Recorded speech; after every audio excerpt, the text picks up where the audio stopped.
Introducing the Denon DJ SC Live 4. Denon DJ's latest product here comes with new onboard speakers, Amazon Unlimited music streaming directly integrated into this unit, first of its kind, also with a little sister, the Denon DJ SC Live 2.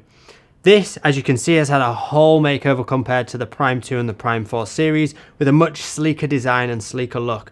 It definitely plays more towards the design and look and feel of some of its competitors. In this demo and review, we're going to walk through the unit. I'm going to explain all of its features, and then at the end, I'm going to give some of my opinions and thoughts on the price of this unit and whether it's the right upgrade for you. Please remember to like, comment, share, and subscribe. And without further ado, let's get stuck in. First, the most notable features compared to the Denon DJ Prime 4 and Prime 2 series is the fact that the effects now have a traditional effects style layout in the mixer down here on the right hand side, which you'll see on the competitor products, which is quite industry standard. This is a really welcome addition. We've also got these onboard speakers up at the top, and that's the same for the SC Live 4 and SC Live 2. You can see it's got a much nicer, lower profile and sleeker design to this compared to its predecessors. We've also got the 7-inch touchscreen display here, which is fixed. Unlike the Prime 4, which folds up and down, this is a much welcomed addition in my opinion. Other than that, it comes to have all the expected features that you may be aware of in the Engine OS and Denon DJ ecosystem, because it runs that same operating software, the Engine DJ software, inside of this unit. So you get all of those features that you will know and love if you're a Denon DJ owner. If not, we're going to run through it all right now. So let's take a deep dive into this unit. First of all, you can access your music from many different places. As you can see here, if I go to source, you'll see we can access Beatport link, Beat Source link, SoundCloud, Tidal, your Dropbox, so you can mix music from the cloud, and you'll be able to attach it to Amazon Music Unlimited as well. Please note that with Amazon Music Unlimited, you can only play 2 songs from that service at one time due to their licensing. This is one of the big reasons for this product coming out, is they had to develop new hardware to go in here to allow Amazon Music to license their music through this product for streaming. So you can access Amazon, but with some limitations. You can also only have Amazon working on one unit at a time. So you would have to deactivate one if you had another Denon product to go activate it on another. So like I say, a few limitations there. It will require an external subscription for most of these streaming services, but as usual, if you want to play music that's stored locally, you can plug a USB drive into the back of this unit. It also works with Serato DJ Pro and unlocks Serato DJ Pro by just plugging in, which is a fantastic addition. It will also work out of the box with Virtual DJ 2. So you have plenty of options there for connectivity and using different platforms and devices to mix your music on this piece of equipment. Moving on to the deck section of the player, we now have these cue and play buttons with these touch capacitive jog wheels. They feel really smooth, and I much prefer these jog wheels compared to the Prime 4 and even Prime 2. I feel like they're much nicer. They're still quite loose. Let's have a look at the spin. But nowhere near as much as a Prime 4. I think they've found the balance quite nicely here. I do like quite loose jog wheels. I don't like them to be too stiff. So these are good for me, but it's just worth noting the kind of tension they have applied to them. You cannot change the tension of these on the hardware itself. Then moving up and across, we have the full size tempo adjust with the standard sync controls and key lock controls. You've got your vinyl button, so you can turn vinyl mode on or off for scratching, or if you want to turn that off to just nudge, you can do. We have the pitch bend buttons as standard, which will pitch the track up a bit faster and a bit slower temporarily, just like nudging the jog wheel. We have our auto loop encoder, which you can see on the screen here. We'll change the loop length, and we can just set the loop by clicking in, change the loop length up and down. This also affects the beat jump, so we can then beat jump through the track here, left and right on 4 beats, or we can change that length, 16 beats, and jump through at different parameters, whatever the loop is set at. We can track skip through our playlist using these buttons, and then above we have the reverse button, which is a temporary reverse, or if you hold shift, you can reverse the song. Then we have the decks 1 and 3 here, and 2 and 4 on the opposite side to access up to 4 decks of mixing at one time. You can then independently scroll through and load another song into deck 3, and all of this becomes independent to deck 1, so it works independently as a layer underneath. And we have our mixing controls here for deck 3 and our mixing controls here for deck 4. You'll see on the jog wheels that we have some information. We have this playhead marker that goes around. We've got the BPM. You can see that changes on the display, which is really nice to see on the actual display. We've got the time elapsed and time remaining, and we can change that in the settings. And then we've got the deck number as well. It's really nice to have that BPM display right there on the jog wheel in the center display. Moving down, we have the slip function, which allows you to do anything to the track and it will continue playing. You can activate different hot cues and the track will continue playing where it would have been if you hadn't have activated anything. By holding this, you can edit the grid of a song and you'll see some grid editing options come up, and we can use the jog wheel to move the grid left and right. I'm going to leave that where it is because the grid is correct on this song. Then at the bottom we have our all-important performance pads. Here we have hot cue mode with up to 8 performance pads. These pads are pretty familiar now across a lot of Denon products. They're the Akai MPC style pads and they do feel very responsive. They do have a click to them. You have to physically click them down, but they're nice rubber pads that do feel responsive and they don't take too much of a tap to activate. We've then got the loop mode, which will turn on and off your loop, or you can jump to a loop and activate it. If I'm out of the loop and then press it, it will jump to it and activate it. We then have the roll mode where we can roll a song. And we have some of those triplet style patterns as well, indicated in the light purple. Next we have slicer mode, which chops the track up into 8 beats and it will continue playing the song, but we can roll any of those 8 beats. We can change the parameter with these parameter buttons here for the length of the roll.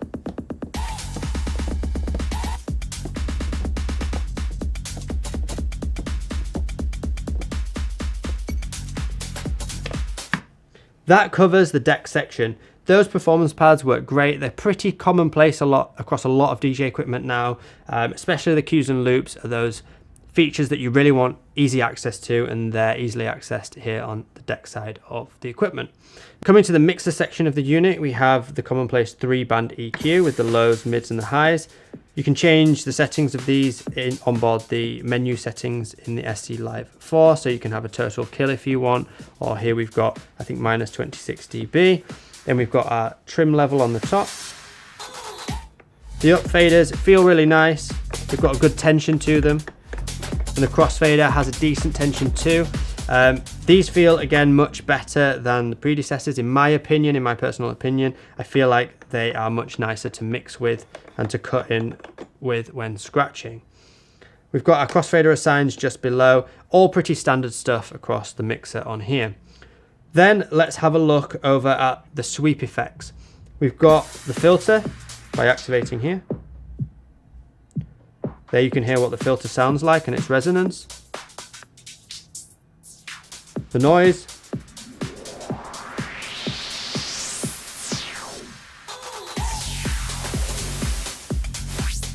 The echo.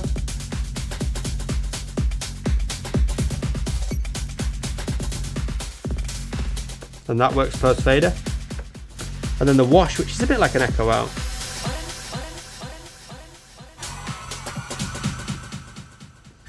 These are all really good effects and the tactile that you can just jump to during the mix.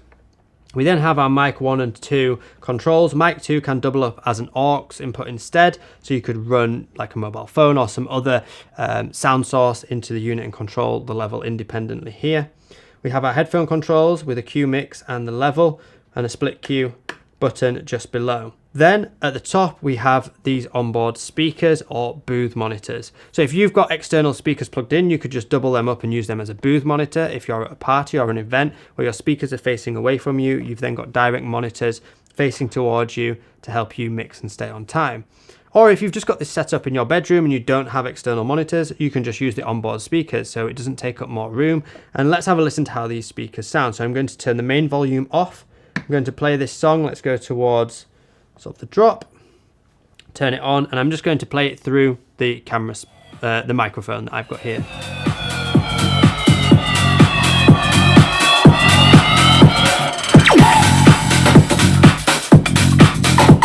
For a comparison, I'm just going to play something on my Spotify at full volume.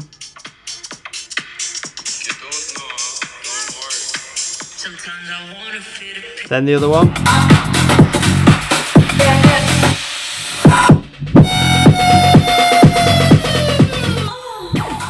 We can switch that off there.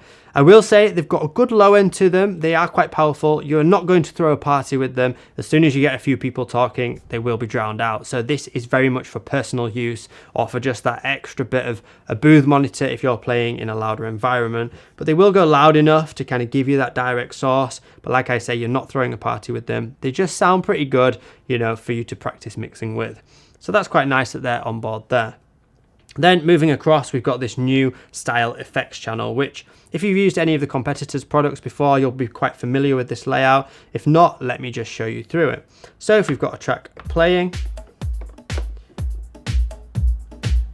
all we do is we simply choose an effect. As we turn this, you'll see that this scrolling drop down appears on the effects section, and we can choose an effect. Let's say echo.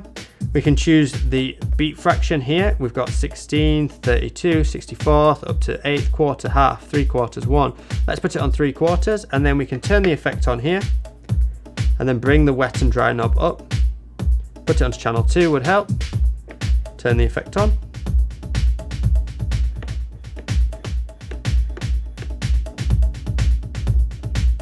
And that turns the effect up and down. And as you can hear, it works post fader. The effect is off when this light is off. When it's on, it's flashing blue. And this is a nice clicky button. Just bear in mind, I played on some of the competitors, and because it's not really a click button on the competitors, I've found that if I've gone to tap it, sometimes I haven't tapped it properly, but it just takes a bit of getting used to, you know, because it's not a touch button, it's more of a click. So just something to be aware of, and something I found when playing on this straight away. I sometimes didn't activate the effects just because I'm used to other equipment as well. Then we've got the main master volume up here, and that concludes all of the mixer section and all of the deck section of what we have on the hardware available to us here. Now, moving over to the screen, we have lots of different options.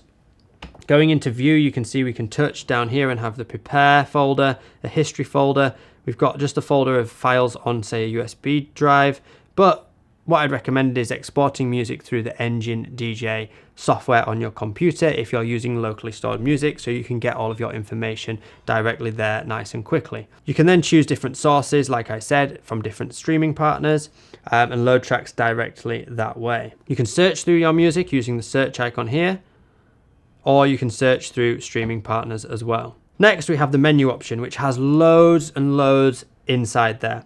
This is where you can connect to Wi-Fi, for example, record your sets, and also toggle the lighting on and off. Then in user profile, we have lots and lots of different settings. These go really deep into the internal settings of the unit, things such as the playback options, the cue and loop options, the display options, some safety options for not accidentally loading a song in, library options, and even deck colors. Something that is quite confusing is when you are using up to 4 decks, you can assign the different colors. Now, if I go on to deck 2 to deck 4, you can see the color here I've got set is green and green, but it doesn't change anything on the display. So there's nothing on the actual hardware here which indicates which deck you are on the actual hardware apart from the number. So it would have been nice to have just these blue LED lines changed to the color of the deck. But you can see on the screen that there are different colors there, and these different colors show up differently on different Denon DJ products. There's so much available to us within the Engine OS operating system settings here, and you can save all of that to your drive once you have it set up. So next time you plug in, it will make sure that your equipment is set up how you like it. Going back to Control Center, there's a few quick action things such as a continue playlist button, a quantize button for locking the hot cue and the loops to the grid of the song, stop time so you can change how long it takes for the track to pause, crossfader contour, so if you're scratching or blending with the crossfader, you can choose to set that as you please, and then we can turn the effects on and off if we choose. We then have a settings icon here, which goes into way more details and settings around the actual unit itself. Things like you could just deactivate DeX 3 and 4 if you want. You can toggle Wi-Fi on and off if you're not going to use it. You can turn track preview on and off and the preview volume. You can go into the mixer settings, like I said, and change the EQ types and change the crossover between the EQs as well. It really is in depth as to what you can do within the settings of this unit. You can also update, as you can see here, we can update the firmware directly on the unit itself, just using the internet. So we can update that. I'm going to do that in a moment, but you can update that without plugging it into a computer, which is amazing. This works just like you would a computer or an iPhone or something similar. Then lastly, we have the lighting option here. By clicking lighting, we can go into engine lighting mode. So if you have DMX lights plugged in, or you can have nanoleaf lights plugged in, or even Philips Hue lights, all connected over Wi-Fi even, some of these lighting options, connected over Wi-Fi, and then you can control the colors, you can create light shows, and you can have your music respond to you can have your light show respond to the music, should I say, and actually program, if you want to take it further, program light shows to specific songs through the SoundSwitch software, another part of the InMusic brand where Denon DJ live. As you can see on the back, we have a 12-volt power in supply. We have a USB to connect to your computer for updates if you choose. We've got 2 USB slots. They are quite close together, so just bear in mind that, you know, if you're going back to back, you want to make sure you've got some slimline USBs to fit in there. Nothing chunky is going to fit next to each other. You've also got an SD slot to put media on if you want to use your music from an SD card. We've got the booth outputs. We've also got the RCA and XLR master outputs, plus an aux input, which you can switch between aux or mic 2 on the back with the Combi XLR, or jack with the mic 2. On the front of the unit, we also have an 1/8 inch and a 1/4 inch headphone output. So this really is an all-in-one unit that works with a multitude of devices and setups. You could use it in many different ways. It could be simply a bedroom controller. It could be something to practice on in your bedroom. It could be something that's professional enough to take out to any event or party and run through to a big PA system and throw a party with. The fact that it connects to the engine lighting so seamlessly as well is a massive plus, because you can control your light show at your party directly from the equipment itself. Then having all the options of streaming music through there, it really is a powerhouse. I am a huge fan of the updated design and look of it compared to the other models. Now I keep referencing back to the Prime 2 and the Prime 4. I've been told that they are not going to stop making these products. This is a different line of equipment, but in my mind, I feel like, yeah, you're going to choose one or the other, and I would say for the ease of use and the sleekness, then this is my preferred choice over the Prime 4 and this. There are extra things on the Prime 4, like a zone output that you could use. So you could have, you know, speakers, you could have a channel that's just dedicated to a playlist and just sending music off to a different section and control the volume of a different section of the venue. There are a few things going on in there. It's much bigger and heavier as the Prime 4. This is a much sleeker design. But yeah, personally, I think this is a much nicer approach to a DJ setup, but it does come down to personal preference. With the price of this, it's still coming in, you know, relatively high. It is a premium product. It's still less than competitors by quite a bit. In some instances, it's quite a bit less than competitors. And also, you've got to remember, this works full 4-channel standalone, which the competitor flagship model doesn't work standalone in 4 channels. You'll need a laptop plugged into it to make use of all 4 channels. It also works with Serato, which the competitor flagship model works with Serato. So they've ticked that box there. All I would say is, if you were comparing this to the competitor, is that it just depends on the feel of it. Some of the things, like I mentioned, you know, the pads being a bit clickier and this button being a bit clickier, it's minor things, but it's just something, if you're used to the feel of one product, would you move over to this? Maybe, maybe not. But if you're used to the feel of the other product, you've probably already got it. If you're just upgrading to this product from something of a lower spec, maybe you have got the Mixstream Pro, then this is definitely a great upgrade, because it packs in a much nicer footprint. It feels much nicer to play on. I like that the screen's raised compared to it. Or if you're coming from some Pioneer controller or a Serato controller even, up to this, it's also a great option because you can still use Serato in there or Virtual DJ, but you can also unlock the whole engine operating system as well. So it gets a big tick from me. I think it is a great addition to the Denon DJ lineup. I'd love to hear what your thoughts are in the comments below. Any current Denon DJ users, are you thinking about switching to this product? I can't really call it an upgrade because the operating system's the same. In some instances, you could say it's a bit of a downgrade from the Prime 4, but personally, I just much prefer the layout, so it's more of a sideline step to this product, and I think it bridges the gap really well. There is something else to be said of, you know, are Denon DJ trying to mimic the competition and then come in at a lower price point? Is that a good thing? Is that a bad thing? You know, they're still innovating. They're putting so much into the internals and the software that goes into running systems like this. And the updates do come out thick and fast. So, you know, that's for you to decide. Do they need to make products that look more and more and more like their competitors? Or should they stay, you know, making products that look quite different and feel quite different? Let us know in the comments below. And like I said, there's the SC Live 2. If this is out of your price point and you're only bothered about 2 channels, then check out the SC Live 2 as well. Thanks for watching. I can't wait to hear your thoughts, and I'll see you in another video very soon.